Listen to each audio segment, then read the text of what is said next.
All right, goodbye. Oh, Mark, you Okay, we're still in Yerevan again. Oh, sorry, Brian. That's okay. It's not updating. Oh, is that the problem? Issue. Yeah. Oh, I think I have to close it. Maybe I have to close it. Okay, don't worry about that. Shall I do that?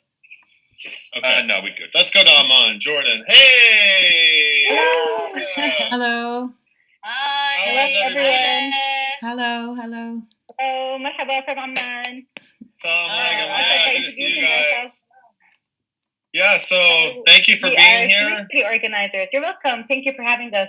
Yeah, we're so happy to have you. Sorry we're a little bit behind schedule, but we're very happy to be traveling across the globe. We're just getting a little bit further west as we go, and it's just great to hear from interesting corners of the globe, and we're very excited to be in Amman. It's a place that's on my bucket list of places to go, so hopefully we've got big buckets, Brian. You know, I know, very big buckets.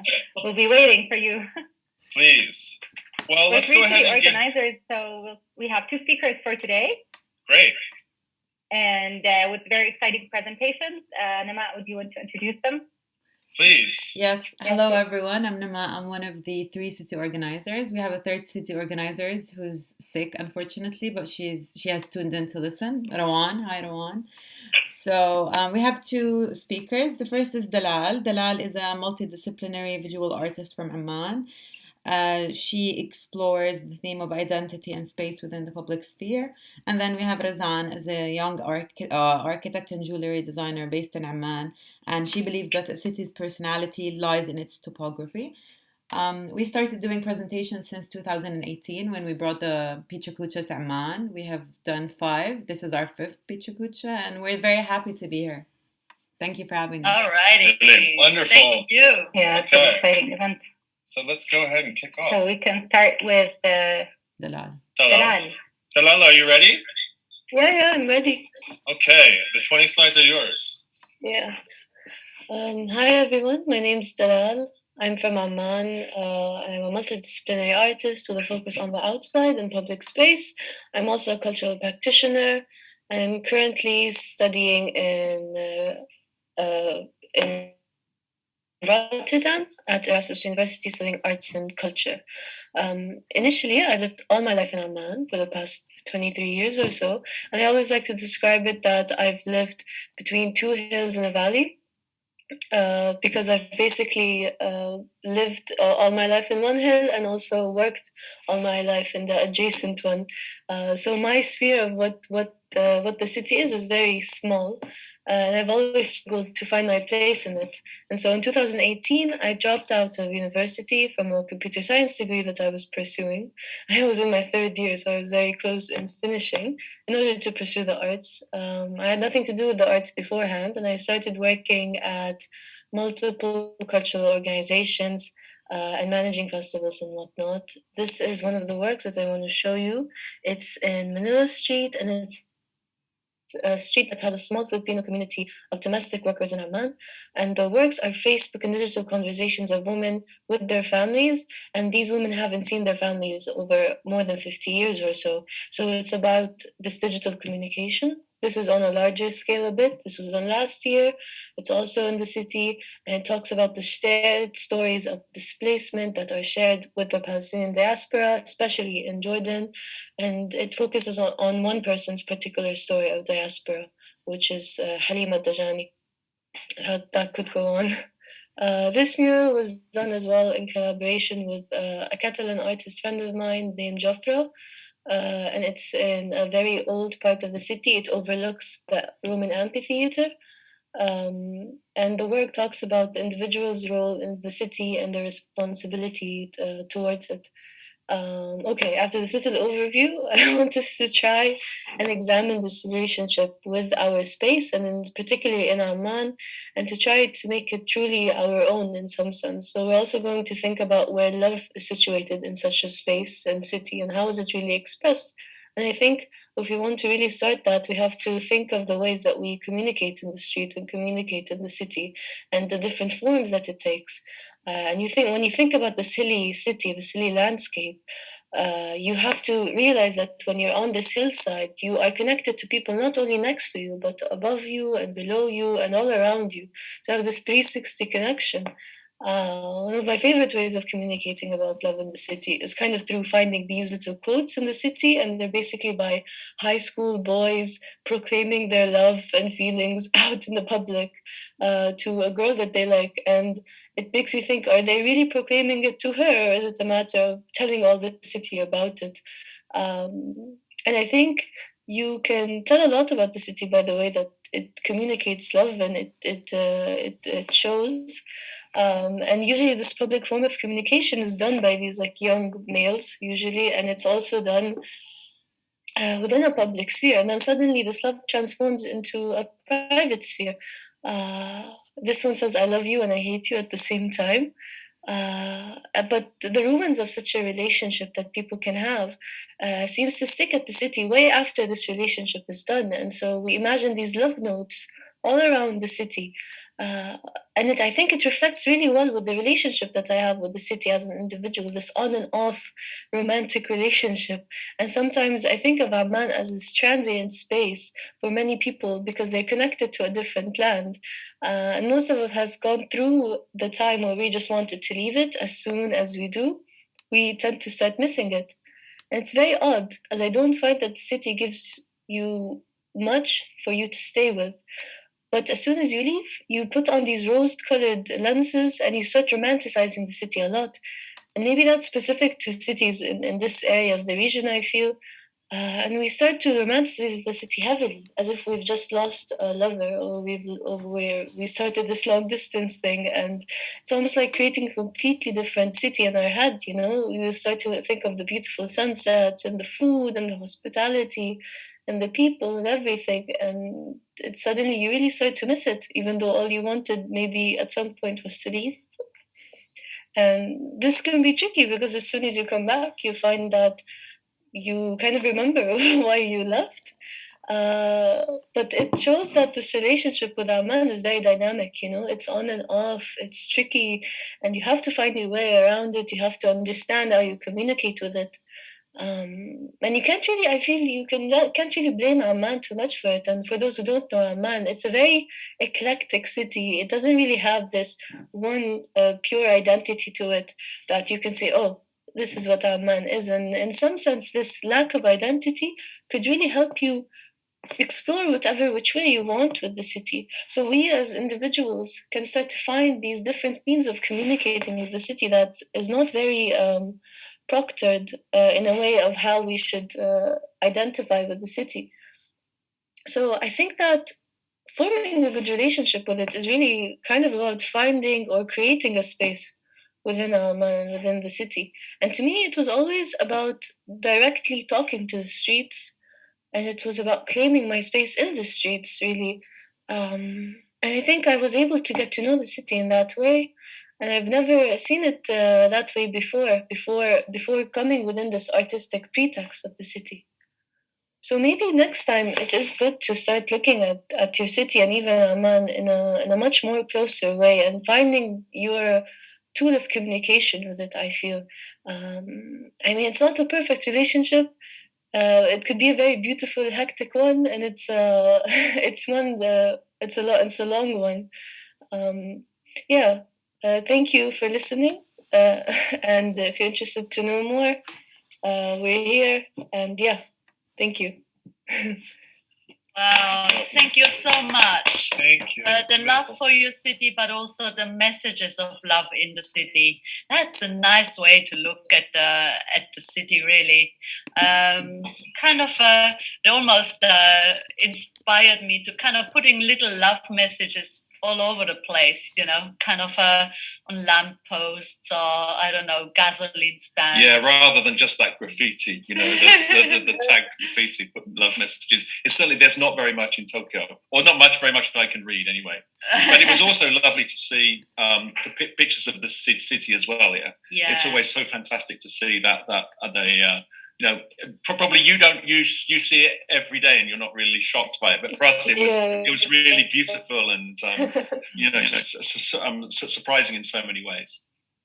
You certainly talked with a loving way about your city. It came through very nicely, very lovingly. Thank you so much. Thank you. Thank you. moving right along. Let's go ahead and welcome Razan to the stage. And I'm going to spotlight Razan. Okay. All right. Are you ready? Yes, hi. All right. Hello. Hello. Hi, Hello. Razan. Hey, thank you for presenting. Here, the 20 slides are yours. Hi, everyone. My name is Razan Basim. I am an architect and jewelry designer. And I always believe that designing a jewelry piece is very important. It's as important as designing a building. Because we live in the buildings, but jewelry believes we live in the building and jewelry lives in us. My love for Arabic typography and letters started long time ago. I remember I spent too much time walking in the street, watching the name of the shops. I also buy too many newspaper. Of course, not to read them, just to focus more on the letter design itself and to compare the political titles from the, like, there is a sport newspaper and political newspaper, and making this compare. Music, I believe that everyone loves music, but for me, music is something very hidden. I wanted always to discover it more and to find a relationship between typography, music, also the body movement when we listen to music. It's very artistic, very inspiring. Yeah. And I love the concept of harmony from what I said before. So I started my own startup business, and I chose the name Harmony Jewelry by Razan Basim, focusing on Arabic letters. At the beginning, since I am an architect, I wanted to make my first collection like geometric letters. So I started to draw geometrical or redraw the Arabic letters and give them this architectural spirit. Here is from my sketchbook, the letter Jim, which is I like the much. In English, it's J, and it's very strong letter in Arabic.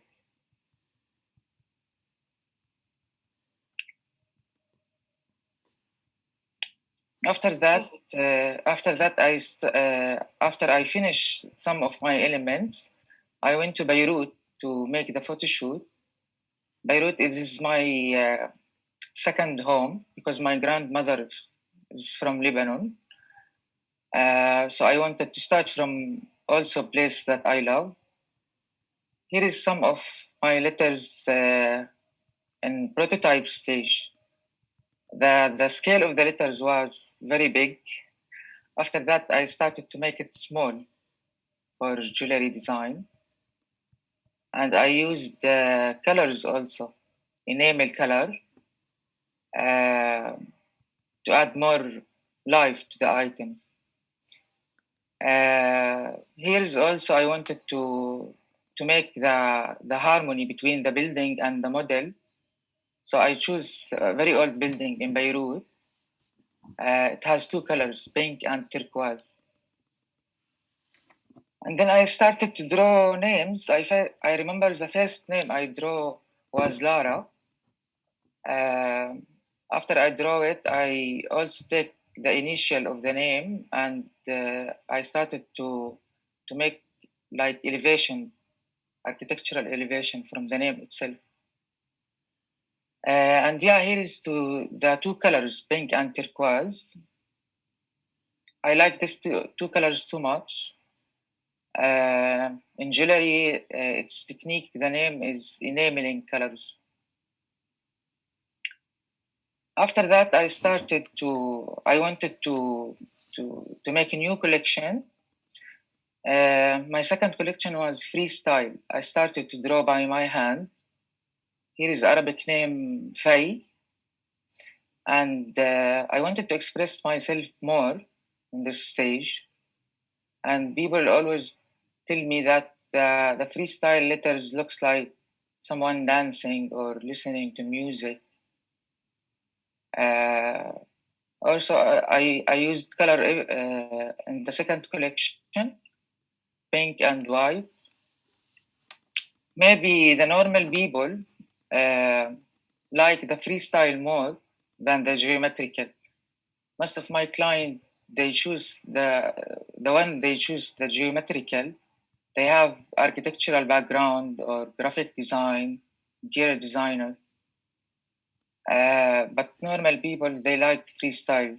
They feel it is maybe abstract, not very clear. Some of them tell me that it's like English, not Arabic. Yeah, and here's some photos from my collection freestyle. Here's tube bracelet, Sarah, Nof. Showing this, some of my designs. Yeah, after that, one of my clients, they liked the freestyle too much. After I designed for her a necklace, she requested from me to make her family name on a marble inside her home. This is in Dubai. And still, each time I have free time, I make freestyle between my letters and the dancer. Here I make collaboration with the dancer from Russia. And this poster wins award from Gridlines Design Award. Wow, that was really Wonderful. fantastic. Thank you. Wonderful.